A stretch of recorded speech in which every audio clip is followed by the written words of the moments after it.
instructor for over 20 years, Lee Hammond teaches realistic drawing and painting workshops at her studio in the Kansas City area, as well as across the United States. Since 1994, Lee has authored more than 30 instructional books, videos, and downloads for Northlight Books, and she has been a regular contributor to publications such as the Artists magazine. In addition to her writing and teaching, she is a certified police composite artist and licensed NASCAR illustrator. You can find out more about Lee and her breadth of work at leehammond.com. In this video workshop, Lee demonstrates techniques for achieving lifelike drawings in colored pencil, no matter what your subject, giving you the tools you need for wonderful, realistic results.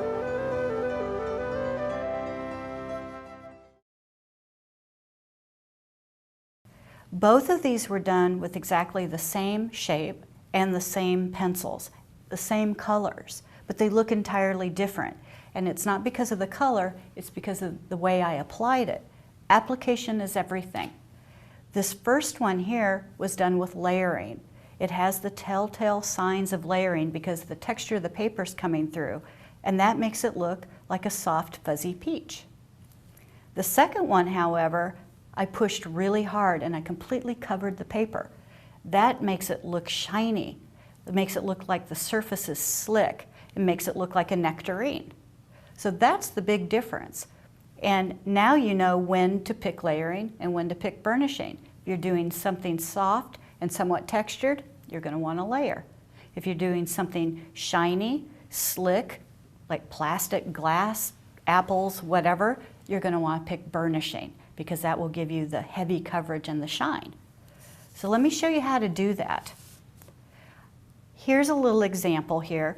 This one's obviously not done yet, and this one's been worked up to the layering aspect of it, and I'll show you how to do that.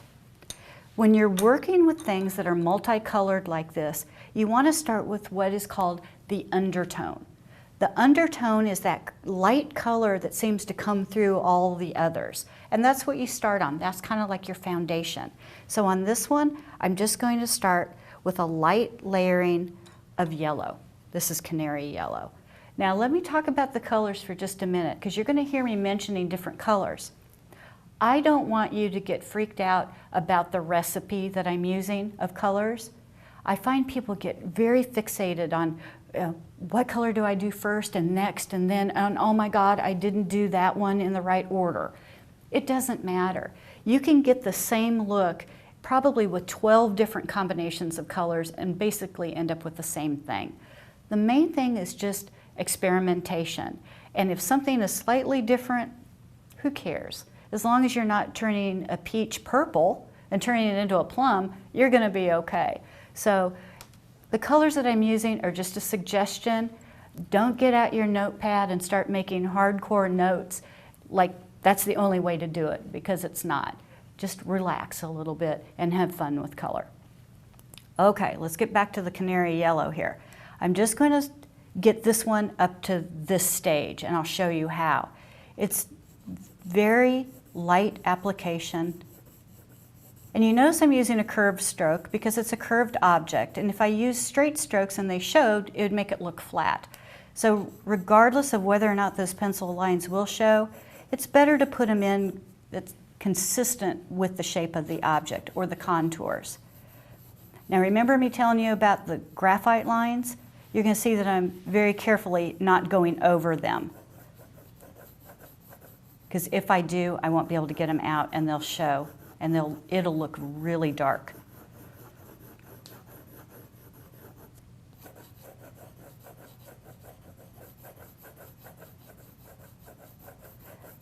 Now, for the sake of time, I'm kind of working in a hurry here. Slow down when you do it. It'll be much smoother. I've been doing this for a long time, though, so I kind of have the benefit of experience here where I can put it in quicker. But for you that are just starting out, go slow. You'll be happier.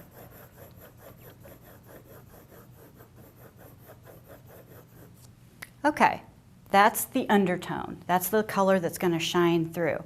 Now I'm going to switch to more of like the halftone color, which would be an orange. And you can see this is an extended one. It's nice when you sharpen because you don't have to lean as much that way. And now I'm just going to lightly put in the orange tones over the yellow tones. And you can see how it's filling in. But I'm not pushing very hard because I want that layering to really show through. I want that paper texture to be my friend and help with the texture.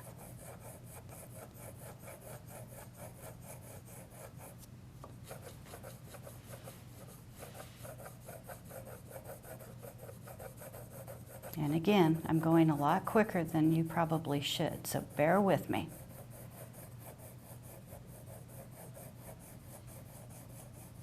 And remember, if your pencil starts getting dull, it's going to look more like crayon. So you want to keep that sharp point.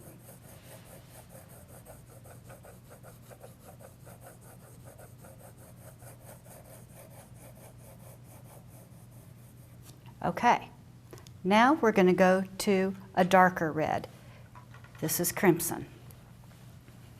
And this is what's going to develop the tones and give it a nice red glow and make the dark parts of the peach show up. You can see how all these colors are working together.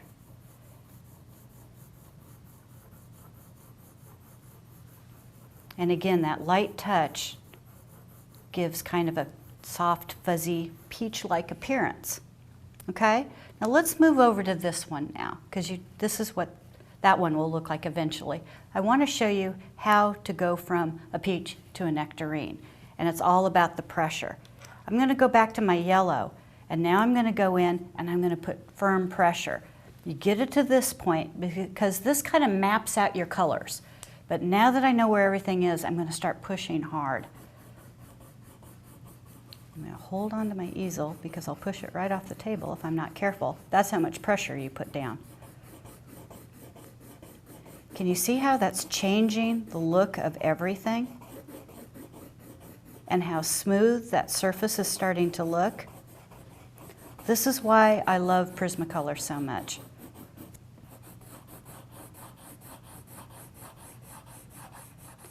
Now with burnishing, you don't need to keep your pencil that sharp all the time because you're filling in and your pencil lines are going to show anyway. So sometimes you can put more pressure on a blunt pencil with burnishing. So the rules kind of switch between the two techniques. That's why practice is so important, so you don't get confused. And when I was learning this and teaching myself, that's where I did get confused. It was like I was layering and stopping too soon on things I should have burnished, and then I got frustrated and I burnished and made things too dark that should have been layered. And I just didn't get it. And it wasn't until I figured out that it was the feel and the touch that it all came together for me. And it'll do the same for you. Okay? See how shiny that looks? Now I'm going to take and I'm going to push hard with the red. Look how brilliant that gets.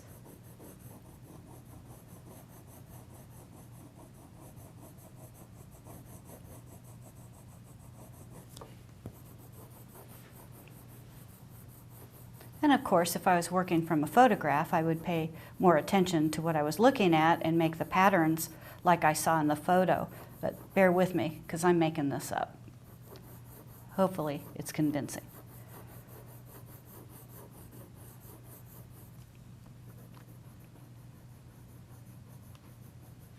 Okay, now I'm going to take the orange, just as kind of like a softening color, and I'm going to burnish the red and the yellow together and soften the two. This is kind of like paint, where you take two colors, put them down, and you use another one to blend them together. It's really not that different. Because of the heavy wax buildup, it actually behaves like paint, and you can add color after color and use a lighter color just to blend them together.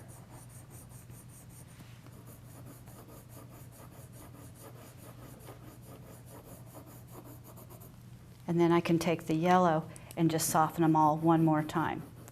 So that's the difference between layering and burnishing.